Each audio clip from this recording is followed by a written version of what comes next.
پاکستانی تورونه او افغاني خبرګونونه خاصه دروغ راپسي خپل بنا کړي خپل لستون خپل مار ځان ته خپل جوړ کړی دا موږ خو هیڅ شي نه کړو موږ په خپل وطن کې په خپل حفاظت په خپل همت باندې لګیایو موږ دا افغانان نه کوي دا خپل پنجابیان پاکستان کوي په موږ باندې تور لګی دا وړمه ورځ د پاکستان پوځ مشر پر افغانستان تور پورې کړ چې د پاکستان حکومت مخالف ډلې په افغانستان کې خوندي ځایونه لري چې دغه تور د اسلامي امارت د مسؤلینو او عامو خلکو له سخت غبرګون سره مخ شو. پاکستانی امنیتي چارواکي همیشه د خپل ضعف او کمزوري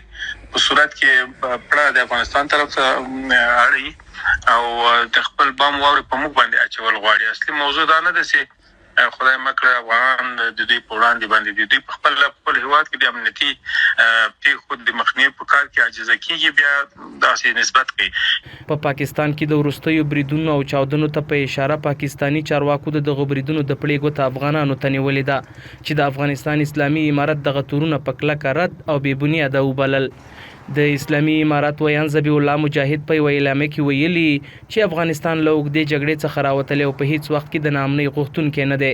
مجاهد زیاته کړه چې تیر کال افغانستان کې 18 پاکستانی وګړي د داعشي خوارجو سره د همکارۍ له امله وژل شوي او 43 تنه ژوندي نیول شوي دي. افغانستان کې تیر کال په جریان کې موږ 18 نفر پاکستانیان چې د داعش سره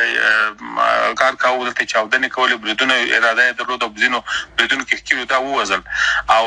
43 تنه د کال په خلال کې نیولي دي ژوندي او هغه پاکستاني اتباع دي. سیاسي شنونکي وایي پاکستان هیڅ وخت په افغانستان کې امن نه غواړي. په خبره یې پاکستان تل د افغانستان په جنګ کې خپلې ګټې لټوي او غواړي چې افغانستان پاکستانی طالبانو ته پر ځای ورکولو تورن کړي. پاکستان د حکامو دغه نه داسې بوی راځي چې د افغانستان کې بیا جنګ کول غواړي او د څو محدودو کسانو جوبونه ډکول خپل غواړي او دغه تاوان ولستم رسیږي دوتم او د اسلامي امارت خو ځکه د هغه نه کوي چې دوی دا تورونه پورې کوي دلته تروریستان دي TTP دا نور دا بایډن هم ویل چې تروریستان او القاعده نسته.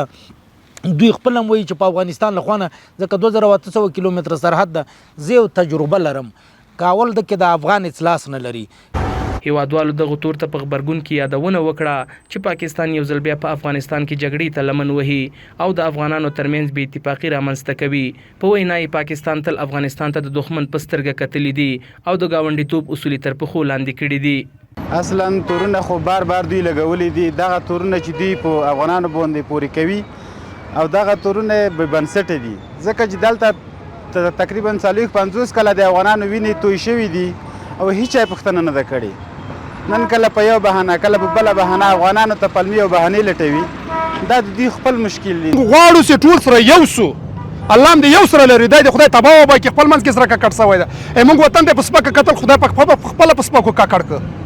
دا په داسې حال کې د چې وړمه ورځ د پاکستان پوځ مشر عاصم منیر په یو غونډه کې ویلي چې د پاکستان حکومت مخالف ډلې افغانستان کې ساتل کیږي خو د اسلامي امارت ویان ذبیح الله مجاهد دا تور په کلکه رد کړ او زیاته یې کړه چې پاکستان د خپل بام واوري پر افغانستان اچول غواړي او کله چې پاکستانی چارواکي په خپل هیواد کې د امنیتي پیښو مخنیوي کې عاجز کیږي بیا پر افغانستان تور پوري کوي. محمد عمران سرکوټوال، حریت رادیو، کابل.